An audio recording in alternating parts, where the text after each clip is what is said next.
পরের দিন সকালে তৈরি হয়ে আমরা প্রথমে যাই ভোজনালয়ে। ওখান থেকে খেয়ে আমরা চলে যাই আশেপাশের সব মন্দির দর্শন করতে। প্রথমে আমরা যাই গায়ত্রী মাতা মন্দির দর্শনে, তারপর আমরা শান্তিগঞ্জ আশ্রমের ভিতরেই কিছু দর্শনীয় স্থানে যাই, যার মধ্যে ছিল হিমালয় কক্ষ, গ্রিন হাউস, পঞ্চবটির অরণ্য, অ্যাকিউপাংচার পার্ক।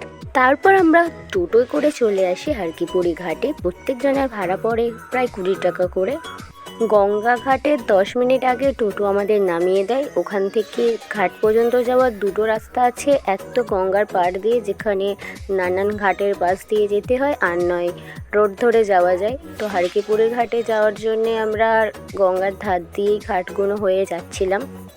এখানে অনেক ধর্মশালা হোটেল রয়েছে, সব থেকে ভালো খাওয়ার জায়গাও রয়েছে এখানে।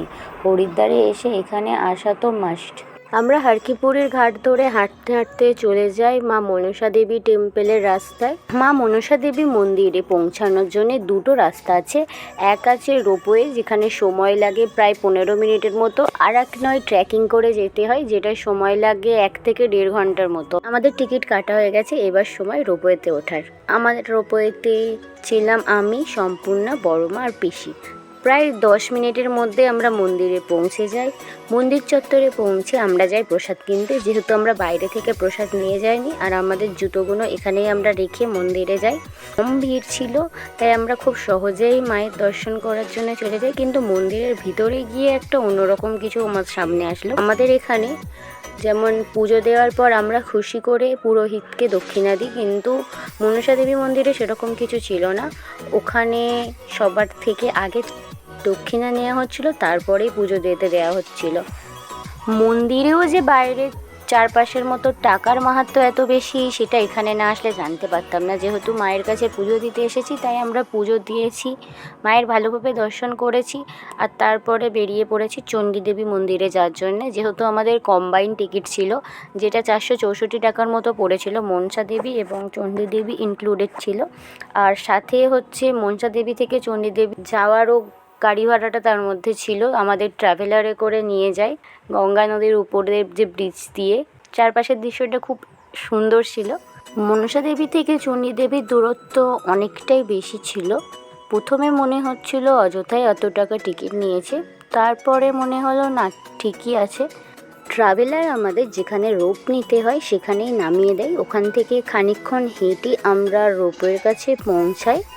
আশেপাশে কিছু দোকান ছিল যেখানে আমরা দেখতে পাই মায়ের প্রসাদ বিক্রি হচ্ছে, কিন্তু এখানের প্রসাদটা একটু অন্য রকমের ছিল। ছোট বাচ্চারা যা যা খেতে পছন্দ করে, এখানে প্রসাদ হিসাবে মাকে তাই দেওয়া হয়, যেমন চিপস, চকলেট, লজেন্সও বিভিন্ন ছিল। আমরা সেসব কিনে নিয়ে উঠে পড়ি রোপওয়েতে।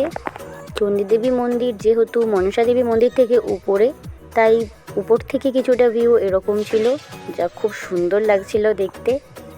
আর কিছুটা ট্রেকিংও করতে হয় রোপওয়ে থেকে নেমে, কিন্তু ওই আশেপাশে প্রচুর দুষ্টু বানর আছে, তাই নিজের সানগ্লাস আর ফোন সাবধানে অবশ্যই রাখতে হবে, আর প্রসাদও। রোপওয়েতে ওঠার সময় আমরা দেখলাম যে পাহাড়ের ঢালে কিছু ময়ূর আছে, কিন্তু সেটা আমি উপর থেকে দেখতে পাইনি। আর আমাদের পুজো দেওয়া হয়ে গেছে। মন্দির থেকে বেরিয়েই আমরা চলে গেছি লস্যি খেতে, যেটা দুর্দান্ত খেতে ছিল। এইরকম ধরনের লস্যি বোধহয় আমি প্রথম ট্রাই করলাম। আর তারপরে আমরা ওখান থেকে চলে গেলাম কঙ্খলে দক্ষেশ্বর মহাদেব মন্দিরে, যেটা আমরা দক্ষ রাজার বাড়ি বলেও চিনি। এই মন্দিরে দক্ষ রাজার জীবনকালের কিছু সিনারিও আছে। মনে করা হয় এই মন্দিরে সেই কুণ্ড আছে যেখানে মা সতী নিজের প্রাণ ত্যাগ করেছিল।